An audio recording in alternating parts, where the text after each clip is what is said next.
저는 이 여름에 성경 인물 중에 승리한 사람들을 살펴서 은혜를 함께 나누고 있는 중입니다. 여러분, 성경의 수많은 인물 중에 누가 가장 승리했다고 생각을 하십니까? 많은 인물들이 있을 겁니다. 근데 제가 보기에는 인생에서 제일 승리한 성공적인 사람이 누구냐면 다윗이라고 생각합니다. 왜냐?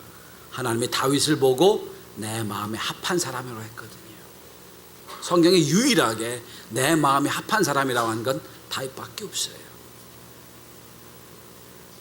그리고 성경에서 무려 800회 가까이 언급이 되는 인물이 다윗입니다. 그러니까 예수님 말고 최고로 인물이 많이 나오는 게 다윗이에요.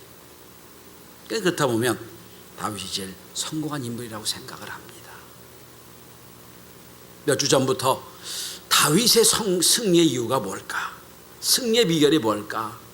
고민하다가 골리앗과의 전쟁에 이긴 것도 승리고 수많은 전쟁에서 이긴 것도 승리인데, 근데 그게 전부가 아닌 것 같아요. 그런 승리는 다른 사람도 있기 때문에 하나님이 다윗을 왜 합한 사람이라고 했을까? 다윗의 승리의 이유가 뭘까? 저는 그 이유를 무슨 전쟁에서 이기고 무슨 큰 업적을 이루었기 때문이 아니라 그는 하나님 앞에 바로 섰다 생각을 합니다. 하나님 앞에 믿음으로 바른 태도를 가지고 있을 때 그는 승리한 삶이 되었습니다. 여러분, 하나님이 내 마음에 합한 사람이라고 다윗이라고 했지만 다윗이 죄 한 번도 안 진 사람 아니에요. 뭐 경건하고 의로운 사람 아니에요. 다윗도 죄를 졌어요. 나쁜 짓도 했어요. 근데도 하나님은 다윗을 내 마음에 합한 사람이라고 했거든요.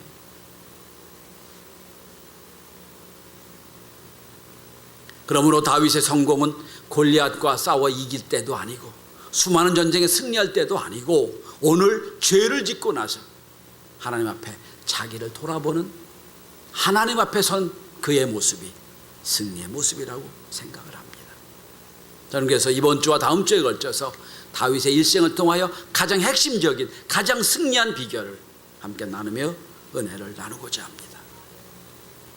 오늘 본문은 우리가 잘 아는 햇사람 우리아의 아내 밧세바와 음행을 한 뒤 나단 선지자가 와서 당신이 바로 그 죄인이라고 책망을 할 때 왕의 신분이지만 다 내려놓고 하나님 앞에 회개했던 회개의 시입니다.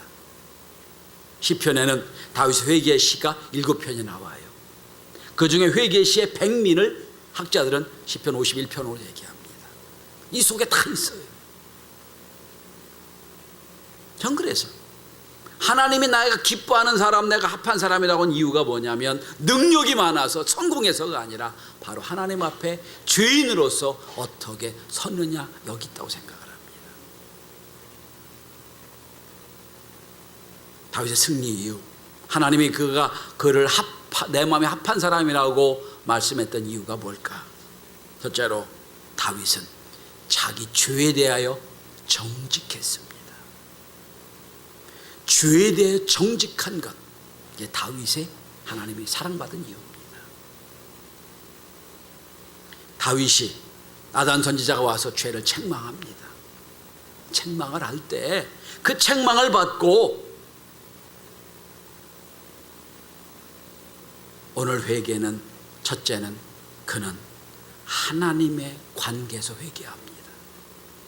자, 역사적으로 보면 다윗이 밧세바 음행을 하고 한 9개월, 10개월 가까이 지났을 때 나단 선지자가 왔어요. 하나님 편에서 볼 때는 오랫동안 기다리신 거예요. 회개할 기회를 주신 거예요. 19개월, 10개월 지나면서 도대체 다윗이 회개를 하질 않아요. 깨닫질 않아요. 하나님 나단 선지자를 보내신 거예요. 네가 바로 그 사람이다. 그랬을 때 오늘 회개가 시작이 됩니다. 다윗의 회개는 하나님께 직접 회개합니다. 무슨 혼자 후회하고 우는 거 아니에요. 무슨 내가 잘못했으니까 가서 용서를 구하는 것도 아니에요. 그 전에 하나님과의 관계에서 자기가 회개합니다. 하나님, 제가 죄인입니다. 사람들이 뭐라고 얘기해도 나는 하나님의 죄인입니다. 고백하는 거예요. 두 번째로 다윗의 회개, 죄에 대해 정직한 것은 남을 원망하는 일이 없어요. 내 잘못, 내 책임, 내 원인이, 내 죄의 원인이 무슨 사회적인 환경이 원인이고 그때 상황이 어땠고 누가 어땠고 이거 아니에요. 하나님 앞에 내가 잘못했습니다. 이거예요.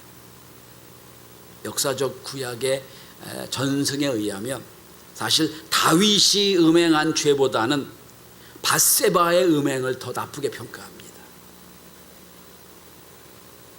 그것이 정설이에요. 저도 그렇게 생각을 합니다. 한번 생각해 보십시오.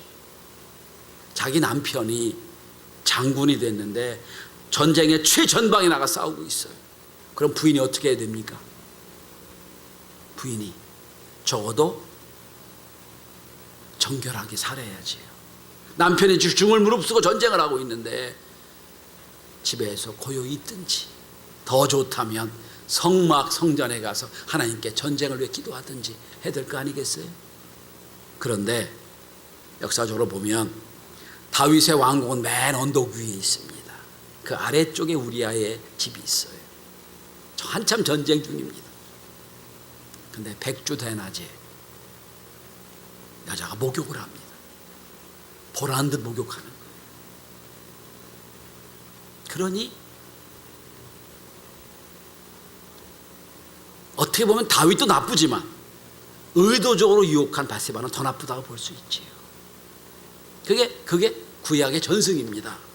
그런데 다윗은 하나님, 저 요사스러운 여자 나 유혹했습니다. 이렇게 핑계대지 않아요. 환경이 그랬습니다. 이것도 아니에요. 하나님, 제가 하나님 앞에 잘못했습니다. 제가 그날 실수한 게 아니고요. 그날 내가 술을 좀 먹어서 정신 잃은 것도 아니고 하나님, 내가 하나님 앞에 잘못했습니다. 우리는 회개하다가도 남의 잘못은 막 탓하기 일쑤지요. 나는 아닌데요. 환경이 이랬습니다. 아니라는 거예요.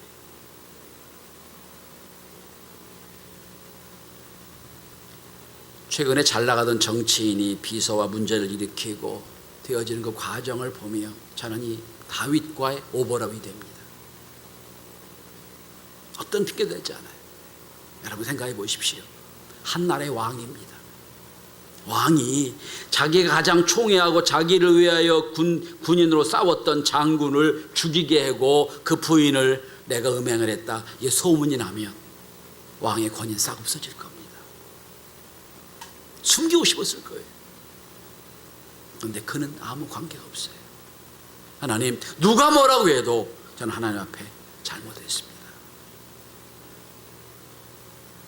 오늘 13절입니다. 무릇 나는 내 죄과를 아오니 내 죄가 항상 내 앞에 있나이다. 그게 밧세바가 아니더라도 난 죄질 수밖에 없는 사람이었습니다. 그게 유혹이 없어도 나는 죄질 수밖에 없는 사람이었습니다. 그리고 이런 고백도 합니다. 자신이 갖고 있는 깊은 내면의 죄까지도 인정합니다. 5절입니다. 모친이 죄 중에 나를 잉태하였습니다. 히브리 관용어로 이건 내가 죄인으로 태어났다는 뜻이에요. 난 탄생부터 죄인이었습니다. 그런 고백이에요. 본질적으로 죄인입니다. 이 죄가 누적되어 다른 사람은 모르지만 이것이 보여지는 것 뿐이지 나는 원래 죄인이었습니다. 그런 고백이에요.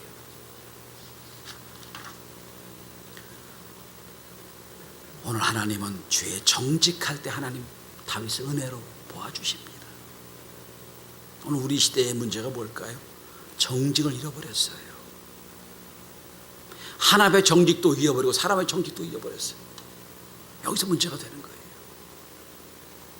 두 번째로 오늘 다윗은 주님과의 동행이 가장 중요한 것이 많았습니다. 오늘 다윗이 회개합니다. 하나님께 회개하고 가장 애통하는 게 뭡니까?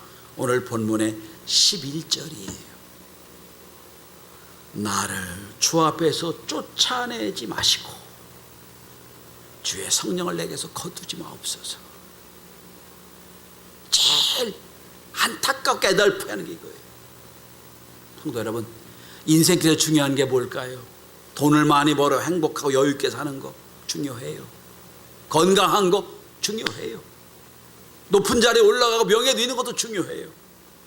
그런데 예수 믿는 사람이라면 제일 중요한 건 이렇게 생각합니다. 하나님과 동행하는 것. 이게 제일 중요한 거예요. 다르게 표현하면 하나님이 내 인생에 떠나시는 게 가장 큰 저주라는 거예요. 다윗은 고백하는 거예요. 하나님, 내가 죄를 졌기 때문에 하나님, 나를 포기하고 나를 떠나버리면 나 죽습니다. 하나님, 나를 좀 쫓아내지 말아 주십시오. 낮게 고백하는 장면입니다. 이스라엘 백성들에게 가장 두려운 형벌은 하나님이 떠나는 거예요. 똑같은 왕이 있었잖아요. 사울 왕이 있었고 다윗 왕이 있었지요. 사울 왕도 능력 있는 사람이에요. 키도 크고 잘생기고 능력 있는 사람이었어요. 사울 왕은요, 다윗처럼 이런 잘못도 안 했어요.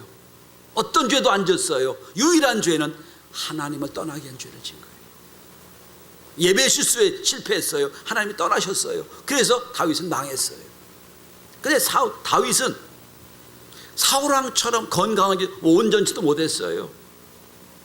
그런데 다윗 사울왕과 비교 안 되는 나쁜 죄도 졌지만 그는 하나님이 떠난 것이 가장 큰 죄인 줄 알았어요. 하나님께 기도하는 거예요. 하나님, 제가 죄를 졌지만 제가 회개하오니 하나님, 제 인생에서 떠나지 말아 주십시오. 다윗은 주의 성령이 자기에 떠나는 걸 제일 두려워했습니다. 그래서 그렇게 기도하는 거예요. 하나님, 하나님의 성령을 내게도 거두지 말아 주십시오. 여러분, 하나님은 전지전능한 분이에요. 그죠? 천지를 지으신 분이에요. 능력이 많으신 분이에요. 그런데 주님이 딱 못하는 게 하나 있어요. 아무리 능력 많은 하나님이면 죄와 더불어 함께하지 못하십니다. 죄가 있는 동안은 하나님 역사 안 하세요. 죄가 있는 동안 하나님 떠나버리세요. 이게 문제라는 거예요. 여러분, 성경에 보면 하나님의 법궤는 하나님의 임재의 상징입니다. 그러니까 법궤를 모시고 가면 무조건 무슨 정당이 이겼어요. 법궤 하나님의 임재의 상징이니까. 그런데 그 전제 조건이 뭡니까? 하나님의 법궤에 임재하기 위하여 그 백성이 거룩하게 살아야 돼요. 그런데 블레셋이 쳐들어왔습니다. 그런데 그때 제사장과 그때 이스라엘 백성은 다 타락을 했어요. 제사장 엘리도 타락했고 그 아들 홈리와 비나스도 타락을 했고 전쟁이 일어납니다. 블레셋이 쳐들어왔습니다. 그래서 역시 지난번도 그랬지만 이번에도 법궤만 모시고 가면 이길 줄 알고 법궤를 딱 모시고 갔어요. 그런데 그들을 몰랐어요. 하나님 임재가 이미 떠난 줄을. 떠난 뒤 법궤를 모시고 가보니까 상자에 불과한 거예요. 어떻게 됐습니까? 전쟁에 완패를 합니다. 홈리와 비나스도 죽고요. 전쟁에 완전히 패해요. 하나님 임재가 떠난 것은 법궤 아니라 금을 갖다 놔도 의미가 없는 거예요. 오늘 다윗은 자신의 성패 여부가 자신의 능력이나 회개 여부가 아니라 전적으로 하나님의 손길에 달렸음을 한 거예요. 그래서 고백합니다. 하나님, 저를 떠나지 말아 주십시오. 그래서 예수님의 마지막 축복이 뭡니까? 세상 끝나가니 너가 너를 떠나지 않겠다 말씀하신 거죠. 요한에서 내 가장 축복이 뭡니까? 임종하면서 가장 큰 은혜가 뭐냐? 하나님이 나와 함께 하신 것이었다 그러잖아요. 여러분, 오늘 다윗은 이제 깨달은 거예요. 아, 내 인생에 가장 중요한 것 하나님이 나와 함께 하신 거였구나. 내가 지금 죄를 졌기 때문에 하나님 내 인생 떠나신다면 내가 큰일 날 텐데 하나님이여 내 인생 떠나지 말아 주십시오. 고백하는 거예요. 저는 요즘 한국 교회들이 뭐 무리하게 저렇게 세습을 하고 막 교권에 막 난리법석이 나서 하나님의 영이 떠나는 교회가 되지 않을까 참 걱정이 됩니다. 여러분, 웅장한 건물이 있다고 하나님의 역사가 있는 게 아니거든요. 많이 모인다고 하나님의 역사가 있는 게 아니에요. 예물을 많이 드린다고 하나님의 역사하는 게 아니거든요. 지금 예레미야를 우리가 수요일로 공부하고 있어요. 하나님의 제일 싫어하는 게 하나 있어요. 죄는 다 지어가면서 성전에 와서 예배하는 것, 예물 많이 드리는 것, 하나님이 분노하세요.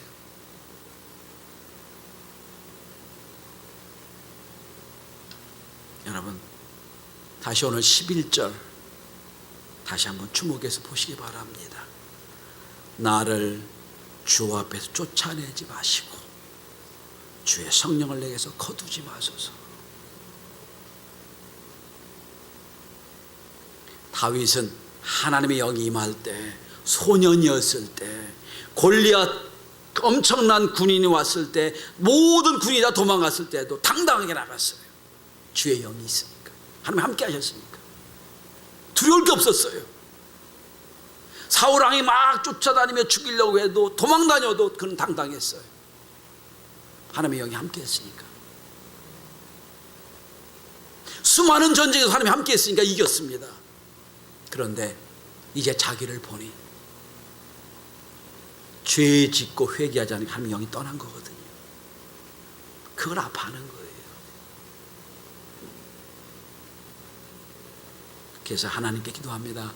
주의 영을 내게 떠나지 말게 도와주십시오. 성도 여러분, 인생의 성패의 가장 비결은 주의 영이 저와 여러분에게 함께하는 겁니다. 우리 교회가 진짜 교회가 되려면 주의 영이 충만히 역사에 있어야 돼요. 그걸 위해 기도하시길 바랍니다. 복음주의 신학자 준 퍼시트라는 분이 이런 말을 했어요. 인생은 이렇게 규정했습니다.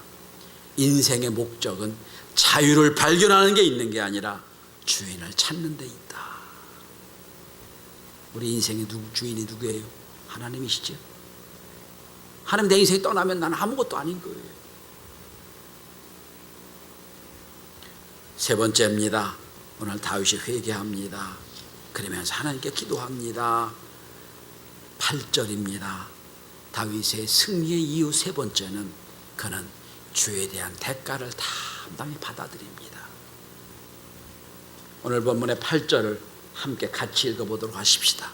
시작. 내게 즐겁고 기쁜 소리를 들려주시사 주께서 꺾으신 뼈들도 즐거워하게 하소서. 전 이 구절이 참 마음에 들어요. 마음에 드는 게 아니라 참 아픕니다. 여러분, 하나님이 열왕기상 15장 5절에 보면 다윗의 일생을 이렇게 평가하고 계십니다. 이는 다윗이 햇사람 우리아 일 외에 평생의 여호와 보시기에 정직 행하고 자기의 명하신 모든 일을 어기지 아니하였습니다. 이 외에는 한 번도 죄 안 졌다는 거예요. 생각해 봅니다. 아니, 인간인데 어떻게 죄 안 졌을까? 그 비결이 여기 있어요. 은유적을 표현합니다. 앞으로 밧세바 음행 때문에 당한 모든 일이 하나님이 다윗의 뼈를 꺾은 게 돼요. 꺾어버렸어요. 이 아픈 뼈 때문에 날마다 괴로워합니다. 그래서 오늘 다윗은 고백합니다. 주께서 꺾으신 뼈들도 즐거워하게 하소서. 이게 너무 아프니까 다시는 죄를 짓지 않아요. 이 죄에 대한 대가가 너무 크니까 더 이상 죄에 가까이 하잖아요. 보십시오. 다윗이 범죄한 뒤에 나단 선지자가 아주 선포합니다. 내 집에서 칼이 떠나지 않을 거다. 어떻게 됩니까? 가장 믿었던 앞으로 왕의 후계자 1순위였던 압살롬이 아버지를 배반하고 반역을 합니다. 그러니까 믿었던 자기 장군이 다 그쪽으로 가는 거예요. 최고의 장군이 얘기합니다. 저 반역자들 죽일까요? 다윗은 말합니다. 놔두어라. 그것도 하나님이 하신 일이다. 반역도 내 죄에 대한 대가라는 거예요. 우리 밧세바 사이에서 아들이 생겼습니다. 시름시름 앓다 죽어요. 그것도 하나님의 죄에 대한 대가다. 원수가 공격할 때 시므이 같은 이는 막 다니며 저주를 퍼붓습니다. 옆에서 비서관이 저 죽일까요? 했대. 놔둬라. 하나님이 하신 거다. 이 밧세바의 음행이 너무 아픈 거예요. 이게 꺾은 뼈예요. 이걸 보면서 다시 죄 짓지 않습니다. 그래서 열왕기상을 말하는 거예요. 우리야 일 외에 평생의 여호와 보시기 정직히 행하여 자기의 명하신 모든 일을 행하였더라. 오늘 현대 크리스찬들은 너무 값싼 은혜에 익숙합니다. 죄의 기회인 결과가 얼마나 무섭고 엄숙한지를 알면 죄 짓지 않을 거예요. 너무 쉽게 생각해요. 성도 여러분, 적어도 우리 교회 성도들은 죄 지을 기회가 있으면 이렇게 한번 잠시 숨을 고르고 생각해 보세요. 이 죄 짓고 나서 이 죄 되니까 얼마나 클까? 그럼 아마 죄에서 멀어질 겁니다. 이것 때문에 내가 평생에 꺾은 뼈가 있을 텐데 어떡할까? 그럼 아마 죄 짓지 않을 겁니다. 다윗은 그래서 하나님이 사랑하신 사람이 된 거예요.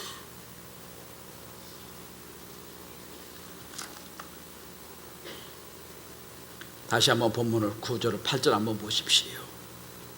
내게 즐겁고 기쁜 소리를 들려주십시오.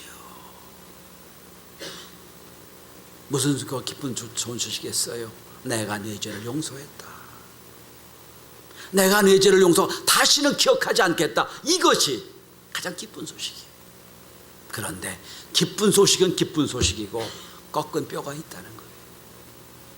여러분 한번 돌아보시기 바랍니다. 우리 인생 길 중에 하나님이 여러분 우리 뼈를 꺾은 게 있을지도 몰라요. 날마다 문제 생기면 아프고 시큰거리고, 그건 여러분 똑같은 죄를 짓지 말라고 하신 경고예요. 아프면 아픈 대로 쌓아놓으면서 그래 내가 또다시 죄를 짓지 말아야지, 내가 은혜 잊지 말아야지 결단하며 나가는 저와 여러분이 다 될 수 있길 바랍니다. 히틀러 시대 히틀러가 가장 특별히 신뢰했던 신복 중 하나인 알베르트 슈베르라는 사람이 있습니다. 타고난 과학자, 머리가 기가 막힌 사람이에요. 2차 대전을 일으킬 때 독일에 있는 모든 공장을 다 가동해서 전비를 충당했던 참 훌륭한 분입니다. 그런데 2차 대전이 끝나고 전쟁이 끝나고 전번 24명 중 한 명으로 재판을 받는데 그 중에 한 사람이기도 했습니다. 재판을 받을 때 다른 사람들은 다 스틸러가 시켜서 그랬다고 하는데 이 사람만 얘기합니다. 내 잘못입니다. 내가 잘못했습니다. 죄를 인정합니다. 20년형을 받습니다. 그리고 감옥에서 20년을 마치고 나서 그는 그동안 있었던 일을 글로 써내서 자서전을 써냅니다. 그래서 유명한 사람이 됐습니다. 책을 쓰고 난 직후 미국 ABC 방송 기자가 와서 인터뷰를 했습니다. 그런 질문을 했다고 그래요. 슈베르 씨, 당시 초창기에 쓴 책을 보면 나의 죄는 절대로 용서받을 수도 없고 용서받아도 안 된다고 한 말이 있습니다. 맞습니까? 그는 말합니다. 맞습니다. 나는 죄값을 치르고 20년을 감옥에서 보냈습니다. 그리고 죄값을 다 치르고 석방됐습니다. 사실 나는 죄에서 자유합니다. 그런데 내 마음에 자유하지 못합니다. 2차 세계대전 때 희생당한 수많은 사람들을 생각하면 내 죄는 용서받을 수 없는 죄입니다. 처절하게 그런 참의 길을 걸려고 애를 썼습니다만 그는 인터뷰를 마치고 며칠 뒤에 그는 죽습니다. 전 이 스토리를 생각을 합니다. 여러분, 사람이 스스로 죄에서 빠져나올 수가 없어요. 죄를 범하고 아무리 감옥에서 다 해결해도 내 죄책감이 남아있어요. 해결할 방법이 없어요. 유일하게 하나님이 해결해 주셔야 됩니다. 내 죄를 사했다, 용서받았다. 현대 크리스찬이 제일 중요한 게 뭡니까? 철저하게 회개도 안 하고 회개한 후에 하나님이 주시는 용서의 은혜도 모르는 거예요. 이번 주 다음 주 다윗의 승리의 이유를 함께 생각해보면